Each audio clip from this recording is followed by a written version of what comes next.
On entend de plus en plus parler du debasement trade. C'est un terme qui peut sonner un poil technique, mais qui désigne en réalité une idée simple. Face à la dégradation progressive des monnaies fiduciaires comme le dollar, l'euro ou le yen, de plus en plus d'investisseurs choisissent de se protéger en se tournant vers des actifs qu'on ne peut pas diluer. On pense à l'or, l'argent et forcément à Bitcoin aussi. Il y a quelques années, c'était la thèse de quelques marginaux du système, mais aujourd'hui, le vent est en train de tourner. Les gros noms de la finance commencent également à parler ouvertement de cette stratégie et à adopter sa lecture pour le moins particulière. Pourquoi ? Parce que les signaux sont clairs. On a des déficits records, des banques centrales redevenues accommodantes malgré un contexte économique qui reste fragile, et une masse monétaire qui recommence à enfler à toute vitesse. Et ça, c'est sans compter sur toutes les manœuvres politiques qui jouent en la défaveur du dollar US. Dans ce contexte, Bitcoin n'est plus vu uniquement comme un actif spéculatif, il devient pour certains une réponse structurelle, une forme de rareté absolue dans un monde où tout le reste peut être multiplié à volonté. Comme souvent avec ce qu'on aborde sur cette chaîne, c'est le genre de truc qui est difficilement accessible, c'est une facette de la finance qu'on ne voit pas forcément si on n'a pas le nez dedans au quotidien. Ça tombe bien, je suis justement là pour ça. Et dans cette vidéo, on va revenir sur ce que c'est vraiment ce fameux debasement trade, et pourquoi il commence à s'imposer aujourd'hui, et comment vous pourriez vous aussi en profiter. Allez, c'est parti.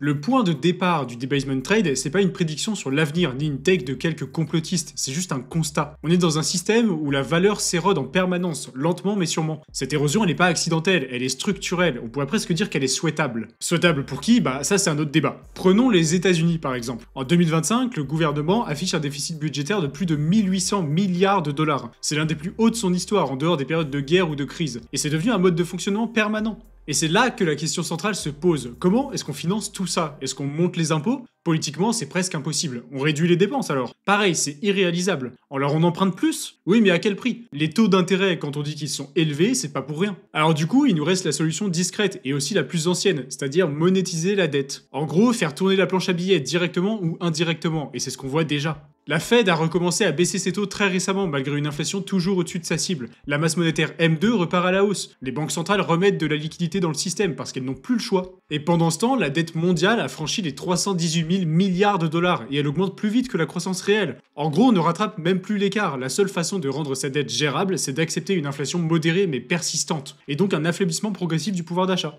Pour le dire autrement, l'idée est de laisser la monnaie se déprécier. Comme ça, l'État peut rembourser ses dettes avec de l'argent qui vaut moins, donc plus facilement.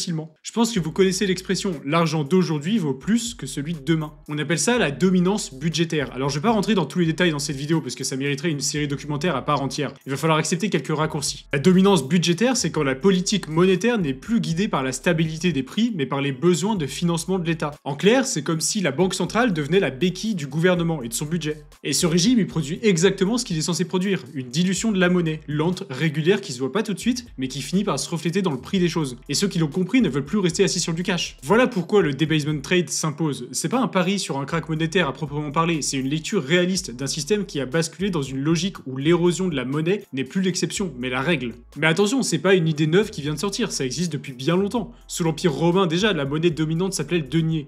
Au départ, c'était une pièce en argent presque pure, mais avec les guerres, les dettes, les dépenses de plus en plus lourdes, les empereurs ont commencé à tricher. Je vous en ai déjà parlé quelques fois, pour tricher, ils gardaient le même nom, la même apparence, mais remplaçaient l'argent par du cuivre. Sous Néron, la teneur en argent tombe à 60%, et 2 siècles plus tard, on était à moins de 2%. Le pouvoir d'achat s'est effondré, la confiance aussi, et l'économie romaine finit par s'écrouler. Ce mécanisme, on l'a aussi vu à l'œuvre sous Henri VIII en Angleterre. Même principe, pour financer ses guerres et son train de vie, il a commencé à mélanger de plus en plus de métaux pauvres dans ses pièces. Le résultat était le même, une perte de confiance, de l'inflation et une récession. Aujourd'hui, on fait plus fondre des pièces, mais on dilue la valeur de la monnaie autrement. Par exemple, avec des taux maintenus artificiellement bas, avec des banques centrales qui rachètent la dette des États pour éviter une crise, et surtout avec une création monétaire qui dépasse de loin la croissance réelle de l'économie. Cette année, la Fed a déjà coupé ses taux 2 fois, alors que l'inflation reste au-dessus de 3% aux USA. Le yen et les obligations japonaises ont subi des ventes massives après l'arrivée d'une nouvelle figure politique favorable au plan de relance. En Europe, la crise budgétaire française a ravivé les tensions sur l'euro. Bref, je vais pas vous la faire pays par pays, mais dans ce genre d'environnement, les banques centrales sont sous pression. Elles ne peuvent pas laisser les taux monter trop haut sans provoquer une crise de la dette publique. Elles sont donc forcées de choisir entre sauver la stabilité des prix ou sauver la solvabilité de l'État. Et quand ce choix devient inévitable, la plupart des pays ont historiquement fait le même. Ils laissent filer la monnaie. C'est exactement ce que signifie ce fameux debasement. C'est le moment où la logique politique prend le dessus sur la rigueur monétaire, où la rareté disparaît remplacée par la dette et la dilution. Et c'est pour ça que certains actifs commencent à prendre une nouvelle dimension. Alors si le problème c'est la dilution, alors la vraie question c'est comment on se protège. Pendant longtemps, la réponse classique c'était l'or, un actif tangible, rare, reconnu de partout. D'ailleurs vous l'avez certainement vu passer, le métal jaune tape ATH sur ATH en ce moment. Et faut bien se dire que ça vient pas de nulle part. Mais aujourd'hui, et vous le savez probablement si vous êtes sur cette chaîne, on a un début d'alternative. Bitcoin n'a pas été créé par hasard, il est né au cœur de la crise financière de 2008, au moment précis où les gouvernements sauvaient les banques avec de l'argent public. Vous le savez peut-être, mais dans le tout premier bloc de Bitcoin, Satoshi Nakamoto a laissé un message. Littéralement et inscrit noir sur blanc sur la blockchain, je cite, « Le chancelier sur le point d'accorder un deuxième plan de sauvetage aux banques ». Ça sonne presque comme un ras-le-bol, comme quelque chose d'inéluctable auquel il fallait mettre un terme. C'est pas juste une référence, c'est un acte de rébellion monétaire. Avec Bitcoin, pas de banque centrale, pas de ministre des Finances, pas de vote au Parlement, juste du code, une règle du jeu gravée dans le protocole et au cœur de cette règle, un principe, la rareté absolue. Il n'y aura jamais plus de 21 millions de Bitcoin. Cette rareté n'est pas politique, elle est mathématique. Elle est déjà visible. À l'heure où j'écris cette vidéo, presque 95% des Bitcoins qui existeront un jour ont déjà été minés. Le reste sera lentement distribué jusqu'en 2140. C'est cette rareté qui fait de Bitcoin un actif très particulier. Contrairement à une devise fiduciaire, on peut pas en imprimer plus pour financer un déficit ou calmer un marché. Contrairement à l'or, on peut pas non plus en extraire davantage si le prix monte. Mais tout ça, je vous l'apprends pas. C'est pour ça qu'on commence à le considérer comme une forme d'assurance contre la dilution monétaire, comme un actif dur au même titre que l'or, mais avec des propriétés qui lui sont propres. Ce qui est frappant aujourd'hui, c'est pas tellement que Bitcoin monte, mais plutôt qui l'achète. C'est plus seulement une affaire de conviction idéologique, c'est devenu une question de gestion de contraintes et d'adaptation au monde qui nous entoure. Prenons BlackRock par exemple. Leur mission, c'est pas de parier sur la fin du dollar, au contraire même. Non, leur job, c'est de préserver la valeur des portefeuilles qu'ils gèrent pour des fonds de pension, des assurances, des états. Si ces géants-là commencent à intégrer Bitcoin dans leurs produits, c'est pas par militantisme, c'est parce que le monde qui vient les y oblige. Aux USA, on est dans une situation où l'inflation nette flirte avec le rendement des obligations. Et à partir de là, la frontière entre risque et refuge commence à se redessiner.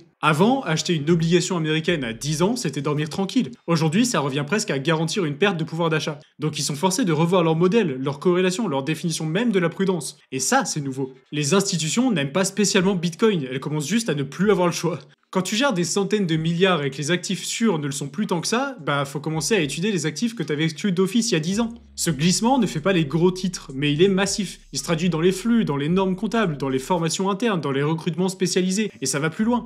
La gestion passive, les ETF, les fonds indiciels, les fonds de pension, tous commencent à embrasser Bitcoin. Ça devient de plus en plus un automatisme d'allocation. Alors certes, c'est que le début, mais il faut quand même le remarquer. Ce que ça veut dire, c'est que même sans croyance, même sans conviction, le système s'adapte. Pas parce qu'il a changé d'avis, mais parce qu'il est contraint par sa propre inertie. Bon, maintenant que je vous ai présenté la mécanique et le changement d'attitude des gros poissons, faut aussi qu'on soit honnête. Parce que même si tout ça semble cohérent, il y a des angles morts, et pas mal de monde qui n'est pas du tout convaincu. La première critique, c'est l'idée que tout ça, c'est peut-être juste une bulle déguisée. Que cette rotation vers les actifs durs n'est pas une réponse rationnelle à un problème macro, mais un effet de mode porté par des marchés liquides, des politiques monétaires souples et de la FOMO bien emballée. Autrement dit, c'est le prix qui crée le récit et pas l'inverse. Et c'est pas bête comme critique, parce qu'en vrai, on l'a vu 1000 fois. Quand tout monte, les investisseurs cherchent une explication qui donne du sens. Le debasement trade, ça donne un vernis intellectuel à ce qui parfois n'est rien d'autre que de la spéculation optimiste. Ensuite, faut bien l'admettre, notre système est imparfait, mais il est très résilient. Parce que oui, les États sont endettés, oui, la monnaie se dilue doucement, mais non, ça veut pas dire que tout va s'effondrer. Même si pour la première fois on commence à chercher des alternatives, le dollar reste la devise dominante dans les échanges mondiaux. Les bons du trésor américain continuent d'être pris d'assaut, et les marchés actions explosent à la hausse malgré toutes les alertes macro.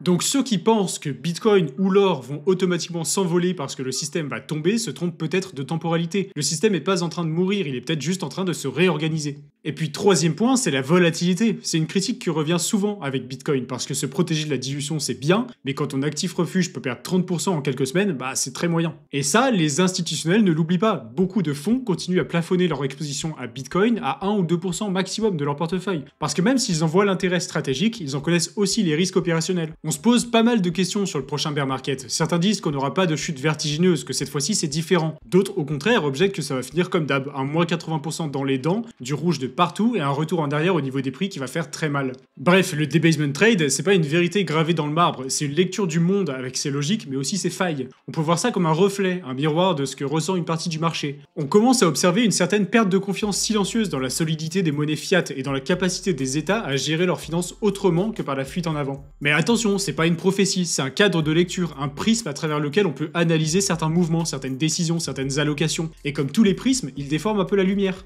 Est-ce que la monnaie va vraiment vraiment s'est dilué jusqu'à l'absurde? Peut-être pas. Est-ce que Bitcoin va tout remplacer? Probablement pas non plus. Mais est-ce que petit à petit les comportements changent? Ça oui. Et ce glissement-là est peut-être ce qu'il y a de plus important, parce qu'il va finir à un moment ou à un autre par faire bouger les lignes. Dans notre monde, la rareté absolue de Bitcoin, c'est une anomalie, c'est une chose qui n'a jamais été expérimentée auparavant, et on sait pas encore trop comment l'aborder. C'est pas pour rien que Bitcoin est aussi volatile après tout. L'avenir nous dira si ce fameux debasement trade continue de gagner en ampleur et en popularité, et s'il finit par s'imposer. Et en attendant, venez faire un tour sur notre canal Telegram d'actualité. On vous résume les dernières news en live et ça fait vraiment gagner un temps de fou. N'hésitez pas non plus à venir voir ce qui se passe du côté de Steady Lads, ça vaut le détour. Si la vidéo vous a plu, abonnez-vous et laissez un like, ça nous aide beaucoup. Et comme d'hab, dites-moi en commentaire ce que vous en pensez. Est-ce que vous jouez le debasement trade ou bien est-ce que pour vous c'est juste de la poudre aux yeux? Dites-moi aussi si vous avez des idées de sujets pour de prochaines vidéos et d'ici là on se dit à la prochaine. Bye.